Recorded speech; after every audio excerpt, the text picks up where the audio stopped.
Gracias, presidenta, y buenos días, señorías.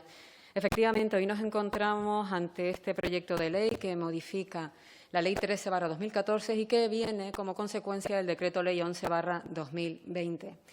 Ya en mi intervención en el Salón del Pleno, desde mi formación política, cuestionábamos la urgencia, porque evidentemente se está tergiversando mucho el concepto de decreto ley. El decreto ley tiene unos presupuestos habilitantes determinados y entendíamos que en ese decreto ley se incluían determinadas cuestiones que no estaban amparadas en lo que son los presupuestos habilitantes de la necesidad y de la urgencia. Y así no solamente lo dijo mi grupo parlamentario, sino también lo dijo el dictamen del Consejo Consultivo. Las personas que me han precedido en la palabra han indicado bastante bien el porqué de ese decreto ley. El porqué de ese decreto ley, el primer objetivo era el siguiente, y es que el administrador único se encontraba con un problema, que era un problema de, voy a decirlo entre comillas, gestión ordinaria, y se veía inhabilitado para poder sacar el contrato de la señal. Dicho esto, señorías, yo lo vuelvo a repetir porque además así lo ha dicho el Tribunal Superior de Justicia de Canarias. Dijo que se podía seguir tramitando el expediente y no era necesario tener que modificar absolutamente todo, porque en un momento determinado el administrador único dio a entender que no podía continuar y que la televisión se iba a ir a negro.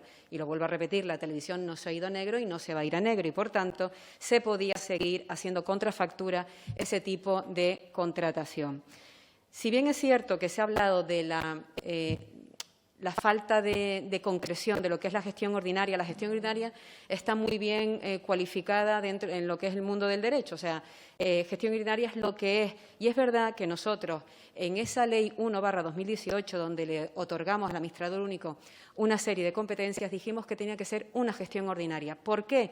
Porque entendíamos que llevar a cabo contrataciones que superaran el 1.000.000 de euros o que tuviesen carácter plurianual se verían, en su momento se podría ver que estaría limitando las competencias que en un futuro podría tener el Consejo Rector. Posteriormente, se aprueba la Ley 6/2018, que es la que no se ha hecho referencia a las personas que me han precedido en la palabra. Con esa Ley 6/2018, lo que se hace es ampliar el mandato temporal del administrador único. Por tanto, ya no estábamos en un periodo de 6 meses, sino que se ampliaba de manera sine die hasta que se nombrara el presidente general y la Junta de Control. Y se cambió también lo que serán los órganos de control del ente público. Por un lado hablamos de director general y, por otro lado, de Junta de Control. Una Junta de Control de 6 miembros. A mí sí me gustaría recordarle a sus señorías que hace un año, en la Comisión de Control de Radio y Televisión Canaria, se decidió nombrar un nuevo administrador único, el señor Francisco Moreno, pero con un acuerdo de todas las formaciones políticas. Y el acuerdo era que antes de que finalizara el año 2019 se tendría nombrado el Consejo Rector. Bien, hoy estamos a noviembre del 2020 y ese Consejo Rector, ahora Junta de Control, no se ha nombrado. Y los motivos, señorías, lo dije en la ponencia y lo vuelvo a decir aquí, los motivos mucho me temo que son por los pactos políticos. A mí me ha logrado escuchar, hay un acuerdo ahora de la Junta de Portavoces y de que una vez que se apruebe este proyecto de ley se nombre la Junta de Control, pero no nos olvidemos que si se va a aprobar este proyecto de ley es porque hay unos intereses políticos detrás de todo esto. Y me refiero a la enmienda que ha presentado todos los grupos que apoyan al Gobierno, y es nombrar una Junta de Control que de 6 miembros pase a 7 miembros. He escuchado a las personas que me han precedido en la palabra que es verdad que el dictamen del Consejo Consultivo de la Ley 6/2018, no de la Ley 1, sino de la Ley 6/2018, hablaba de que, que es un órgano colegiado y que lo ideal sería tener un número impar y no un número par. Es verdad que cuando yo me subí a la tribuna lo defendí porque efectivamente el presidente la presidencia se iba turnando y, por tanto, siempre el turno, lo que es el voto de calidad, no estaría siempre sobre una persona, sino que se iría rotando. Bien, dicho esto, señorías, el Grupo Mixto, el Grupo de Ciudadanos, ha presentado una enmienda que de 6 pasa a 5. Por tanto, esa justificación de que el número sea impar estaría más que justificada con esa enmienda que ha presentado el Grupo de Ciudadanos y que, por supuesto, mi formación política vamos a apoyar. Y, por otro lado, sí me gustaría hacer referencia al articulado de este proyecto de ley que deriva del Decreto Ley 11/2020. Se trata de un proyecto de ley que consta de 3 artículos.